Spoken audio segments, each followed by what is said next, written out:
Le lundi 22 septembre 2025, le président de la République démocratique du Congo, Félix-Antoine Tshisekedi Tshilombo, a pris part au siège de l'ONU à New York à la conférence de haut niveau célébrant les 80 ans de l'Organisation des Nations Unies.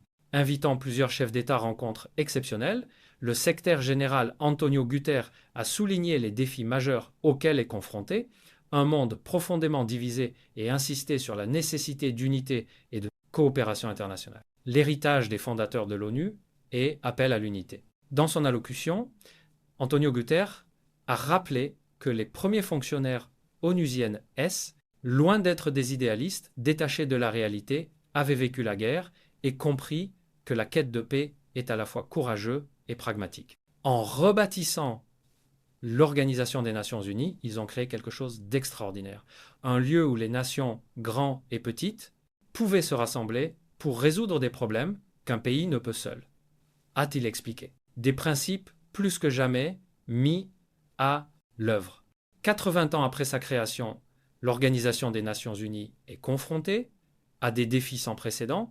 Selon le secrétaire général, le respect des droits internationaux est régulièrement bafoué, des civils continuent d'être pris pour cible et la pauvreté ainsi que la faim s'aggravent dans de nombreuses régions.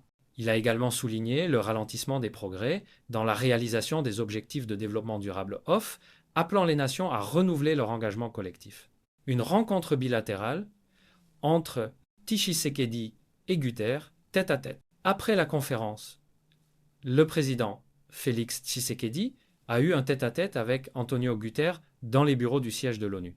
Cette rencontre a permis d'aborder des sujets stratégiques concernant la coopération internationale, la paix et la sécurité, ainsi que le développement durable en Afrique et en RDC. Elle survient à la veille de l'ouverture du débat général dès la 80e session d'Assemblée générale, offrant un cadre privilégié pour renforcer le dialogue et la collaboration bilatérale. Dans un contexte mondial marqué par de crises multiples, la rencontre avec Antonio Guterres souligne l'importance de la coopération pour révéler les défis globaux du 2.0 et 1e siècle. Et toujours dans le cadre de l'actualité du jour, c'est même lundi à Kinshasa, 22 septembre 2025, la première ministre Judith Suminwa Tuluka a reçu Kawamura Kenichi, vice-président de la JICA, pour renforcer la coopération RDC-Japon. Au cœur des discussions, le projet stratégique du Grand Inga, véritable pilier de l'avenir énergétique de la RDC et du continent, priorité partagée, énergie, environnement, santé publique et sécurité. La JICA s'engage à accélérer son appui technique et financier pour consolider les projets déjà en cours. Le Japon réaffirme sa volonté d'un partenariat de long terme, saluant l'engagement de la PM et ses 2 visites officielles à Tokyo, TICAD, Forum d'affaires.